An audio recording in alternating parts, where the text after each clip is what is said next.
નમસ્કાર, ચાલો એક ઉદાહરણથી સમજવાનો પ્રયત્ન કરીએ, એટલે કે શરૂ કરીએ. હું અત્યારે ઘરે છું. અને બીજું વાક્ય, હું ત્યારે ઘરે હતો. વર્તમાન કાળથી ભૂતકાળ, એમિઝાર વર્સિસ વોઝ વર, ગુજરાતીથી અંગ્રેજીમાં. કરીએ શરૂઆત. હવે છત્રીનો છ પહેલા વિડીયોમાં તમારી મારી વાત થઈ હતી, એ જ મુજબ ભૂતકાળ માટે હતો શબ્દ ક્રિયા વગરના વાક્ય માટે સેટ કરો. વાક્યમાં ક્રિયા નથી તો અહીંયા લખી નાખું છું ક્રિયા વગર. એક્ઝામ્પલની શરૂઆત હું થી કરી છે. હું એટલે આઈ. હવે જુઓ, હું ઘરે ઘરે, આને થોડી વાર ઇગ્નોર મારો. ચાલો, વધારાના શબ્દોને ઇગ્નોર મારો. ध्यान योग अर्जुन से सीखो, बस मछली की आंख को देखो, मछली की आंख इज धीस. આ બધું કોમન છે, આને છોડો. તો આ છું એટલે વર્તમાન કાળ. વર્તમાન કાળમાં એમિઝાર આવે.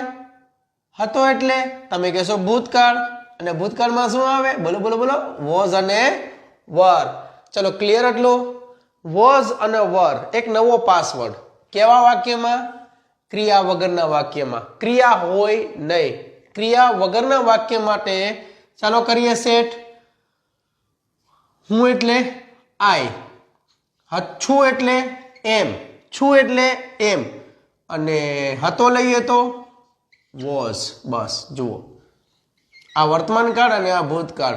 મેં તમને વારંવાર ઘણા વખત કીધું છે, ઘણી વખત જણાવ્યું છે કે ગુજરાતીના છેડેથી જે શબ્દ તમે લો છો એને અંગ્રેજીમાં બીજા સ્થાન ઉપર મૂકવું પડે. આ થઈ ગયું વર્તમાન કાળ અને આ થઈ ગયું ભૂતકાળ. બંને ભેગા કદી ન આવે.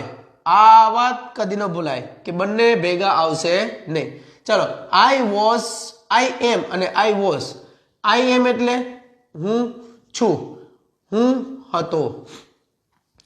ઘર, ઘરને શું કહો તમે? ઘરને શું કહેશો? હોમ કયો ને, પણ ઘર નથી. જુઓ, ઘર રે રે રે રે રે રે. સ્થળ માટે એટ લાગે.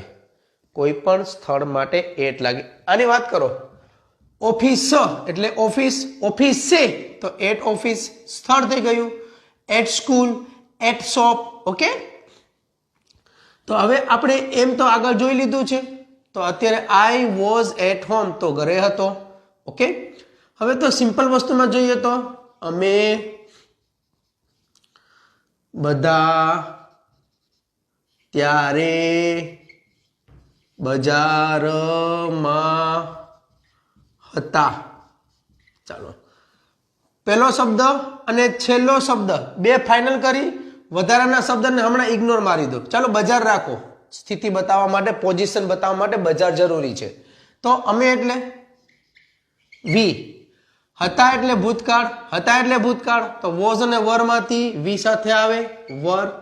હવે વર આવે કે વોઝ આવે એનું હમણાં કોષ્ટક બનાવી આપું છું. પહેલા તો વાક્ય પૂરું કરીએ. વી વર બજારમાં. મા એટલે ઇન, સ્પેસ પછી ધ અને માર્કેટ. લો, આ જગ્યા થઈ ગઈ ઇન ધ માર્કેટ. તમે સમજો છો? પહેલો શબ્દ એટલે કે આ, એ માત્ર ને માત્ર 8 જ છે. 8. એની ચિંતા ન કરો. જો ચિંતા કરવી હોય તો અહીંયા જુઓ. તમે માત્ર માછલીની આંખ જુઓ. પાણીને સ્થિર રાખવાની જવાબદારી મારી. હું પાણીને સ્થિર રાખીશ, તમારી સાથે જોડાયેલો રહીશ. તમને માત્ર સમજવાનું છે કે હું કયો શબ્દ મૂકું. ઓકે, ચાલો હવે વાત કરીએ સિસ્ટમ પ્રમાણે કોષ્ટકની. 8 શબ્દ કયા કયા છે? તો 8 શબ્દમાં આઈ, વી, યુ અને દે. આને પહેલું ગ્રુપ કહેવાય, ડિયર મેમ્બર્સ. આ પહેલું ગ્રુપ. બીજા ગ્રુપમાં હી,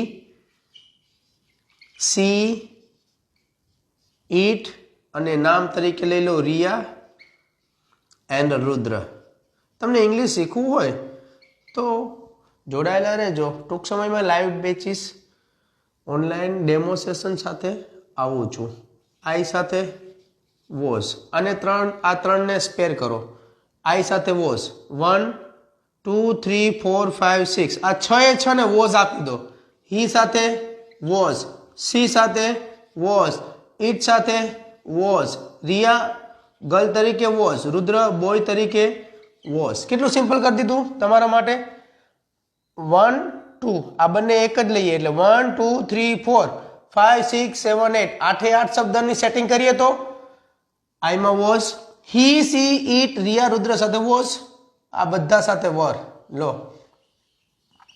વી વર યુ વર ધે વર કરો શરૂઆત જો કરવી હોય વાત કરો શરૂઆત જો કરવી હોય વાત દિવસ હોય કે રાત બસ એક જ યાદ રાખજો વાત કે ઇંગ્લિશ ઇઝી છે શેર કરજો સબસ્ક્રાઇબ કરજો લાઈક કરજો કોમેન્ટ કરજો અને કંઈ પણ સજેશન હોય કહેજો અંગ્રેજી શીખવા માટે શરૂઆત તો કરવી પડશે and this is the beginning thank you જય હિન્દ